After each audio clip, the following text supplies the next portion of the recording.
Hey guys, Dale Walker from Holeshot, back in action finally. Anyway, it's been a while. Today is, I think, September 9th. And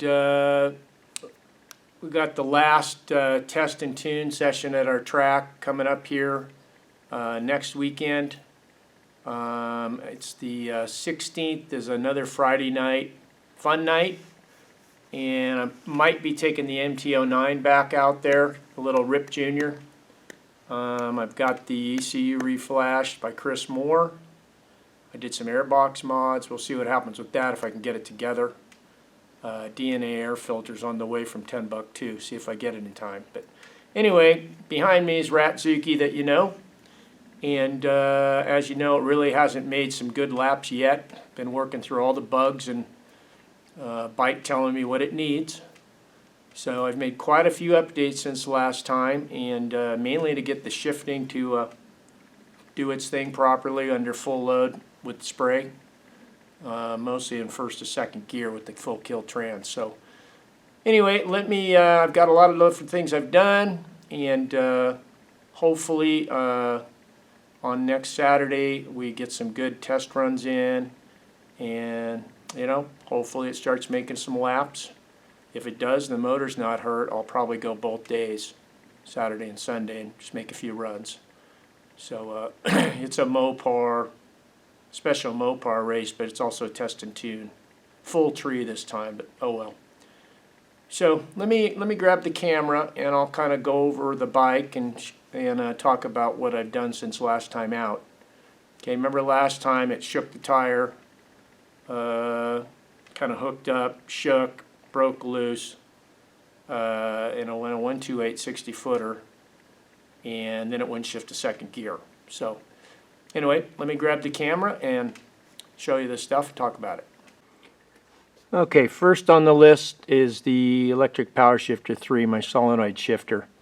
I mentioned this before, but for those that haven't seen this, the last bracket and mount came off my Track Dynamics chassis, and it fit on here. I knew it wasn't quite right, and I thought I'd try it, and it was at the wrong angle, and the pivot point where you pin the clevis onto the linkage arm was up higher, and I just didn't have enough leverage, and it was just wrong. I couldn't get enough adjustment on the piston here properly. Okay, so I modified or made a new base plate bracket in the back here. It's tipped at a slight angle now. I was able to come down with the pin 3/8 of an inch further. The piston starts at about halfway in when it's in gear. That's what you want.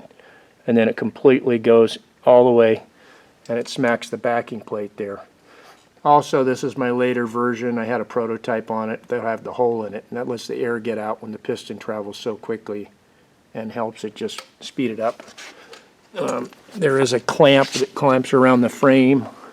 It's really hard to see, barely see it right there underneath here. And that's a clamshell 2-piece clamp. Frame tube, even though it's metric, it's about 1 1/8", and it squeezes that, and you can adjust the whole solenoid fore or aft on the frame tube. Didn't have any solid stock, so I made some spacers and made a stainless bracket, real Sano. And now it's 3/8 of an inch further down. It fires real fast. You can see back in there, I don't know if you've ever seen the bracket that my brother-in-law Paul made me. That's to support the shift shaft. Okay, so that's an update. Second update is my shift plate system to kill the motor is bypassed. Now I'm not using that anymore.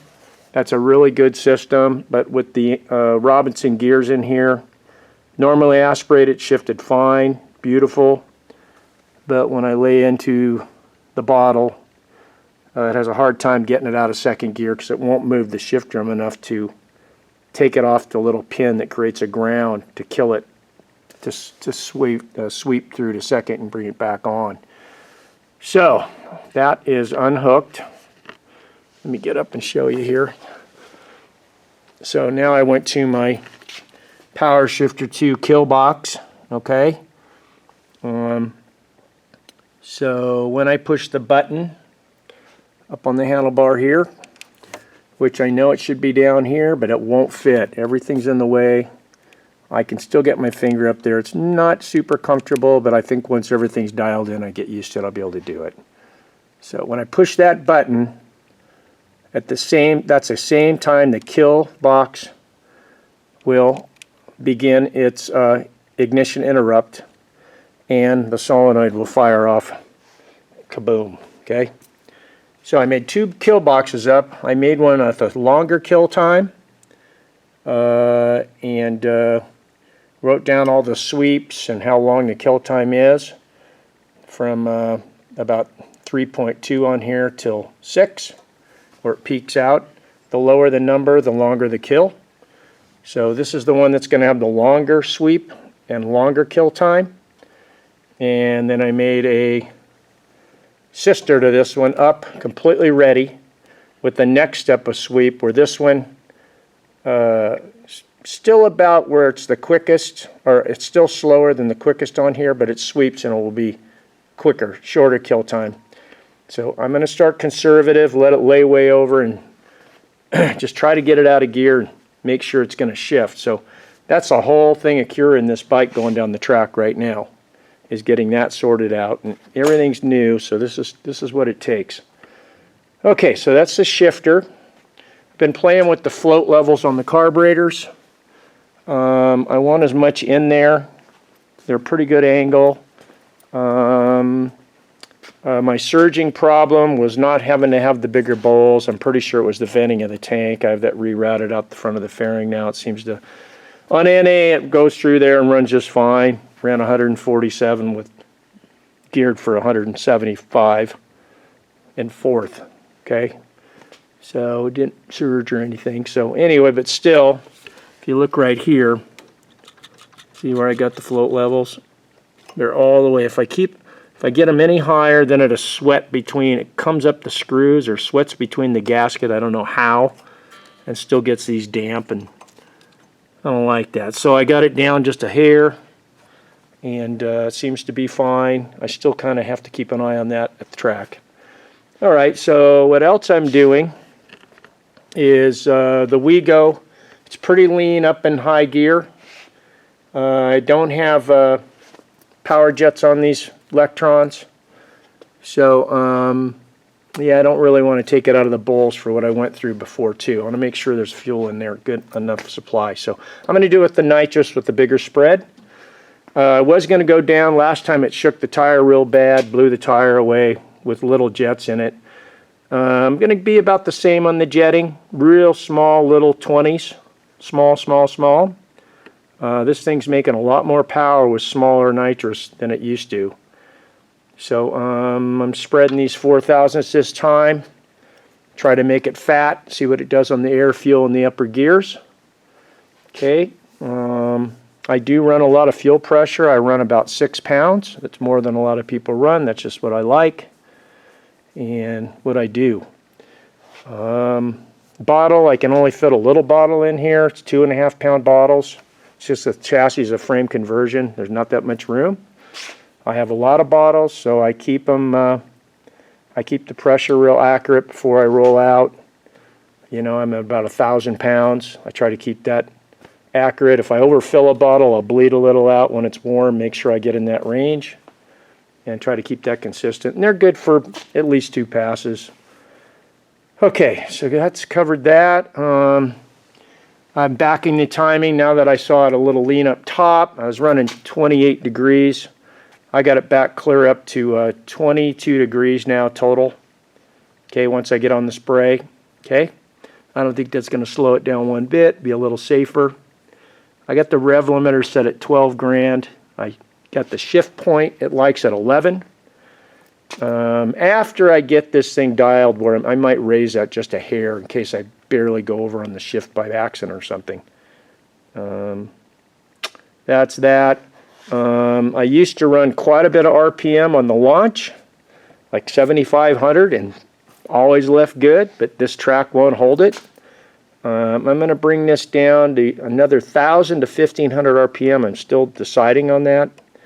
I might bring it clear down to 6,000, but I might start at 6,500 because, like I say, I got tall gearing on this thing, and you know, first gear is fairly long, so we don't want to bog it.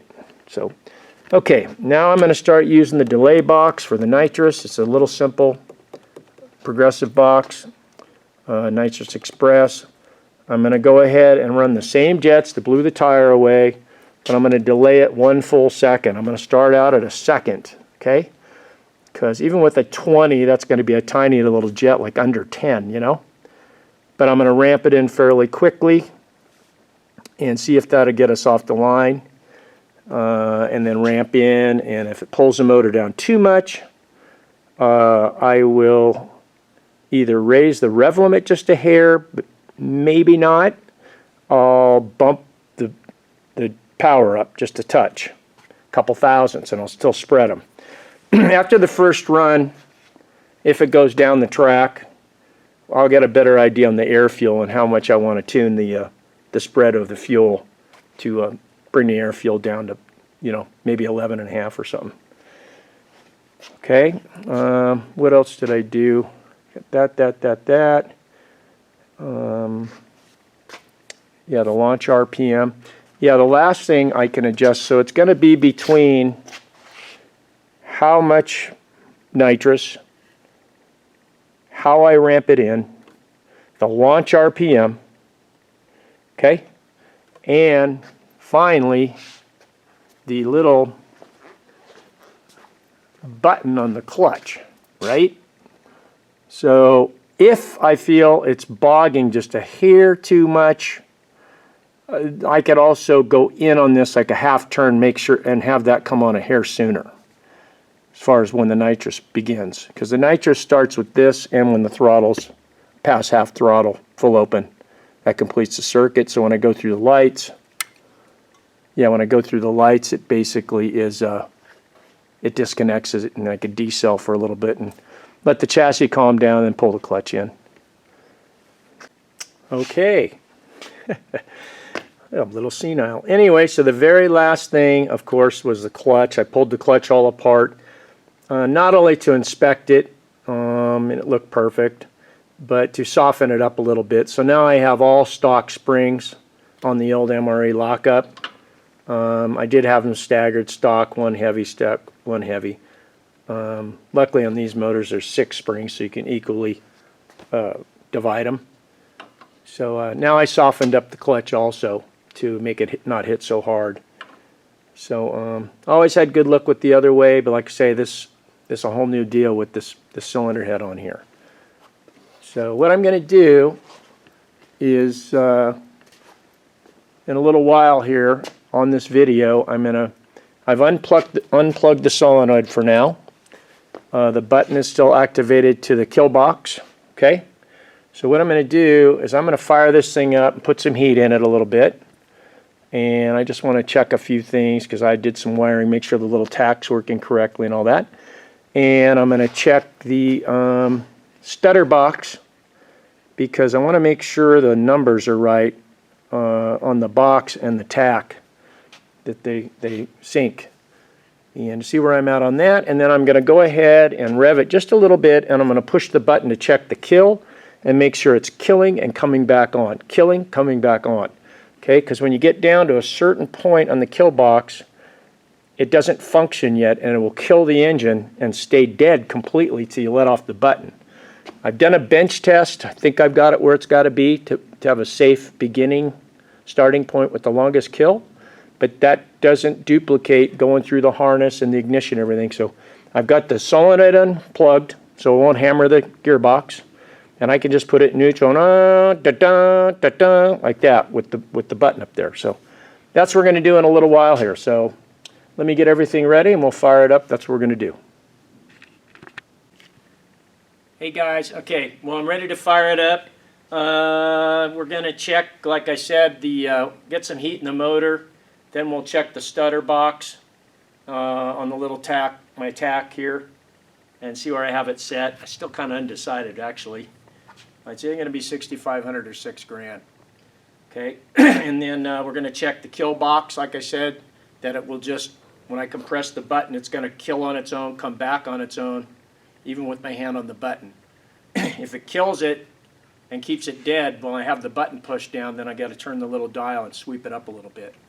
Also, I have a different fuel mix now. I was running C16 at first, and then we were super hot out at the track the last couple months. I mean, 100 degrees plus, and it kind of sounded like crap at the starting line and stuff. So I tried a C14, which is a little cleaner burning, normally aspirated. It didn't make any difference. So now I have the fuel mix 50-50, which makes it a C15, they tell me. Eventually I'll just go back to C16. But the C16 is a heavier fuel, and I had to change the float levels. So when I went to the other fuel. So we'll see what happens here after I run it and get it flushed through. Now that's still kind of a clean, clearish green color. It'll be more of a blue color. So anyway, let's get started. Let's fire it up right now. My buddy Kurt's going to do it, and my Lisa's filming. And we'll get some heat in it and do it.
Okay, so,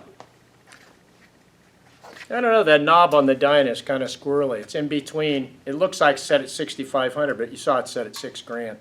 I might just leave it there. Not sure. I'll make that decision, but now I can at least take a note of where it's at. And you saw the shifter. That's good. That's pretty much the longest available kill time right there. And so that's good. I don't have to mess with that. And I'll run it a little more, and I'll check the fuel. I'll get the fuel through there and see if I got to adjust the float levels or not. But that'll pretty much do it, I think, for this. I might think of something else to tell you, but if not, I will see you at the track in a couple weeks. So we'll go over it then, and hopefully this thing will make a lap. Who knows? See you in a little.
Last thing I want to show you is I got a new decal made. Body needs to be rubbed out, it's all dirty, but anyway, this is an actual decal now with a vinyl coating. 2.0. That's what happens when you're 66 years old. 28 years later. Ratzuki 2.0 DW. Cool, huh? Alright guys, this is going to do it for the video. So the float levels, I ran it 3 or 4 times. It's starting to kind of turn a little tinted blue. And the levels look about the same, so I'm going to leave it alone for now. If it gets jacked up at the track, I'll have to take the carburetors all apart and set the float levels and mess with them. But I think it's going to be alright. We'll find out. But that does it for this. If you enjoyed this, please give me a thumbs up and hit the notification bell and all that good stuff. Please subscribe. And we'll get Ratzuki out there for one last time, then the track closes down for the year. And I might take, like I say, the MT-09 out one more play night on Friday. But we'll find out. So I'll see you then, regardless which video it is. Thank you very much for watching. Hope you enjoy this stuff, and ride safe.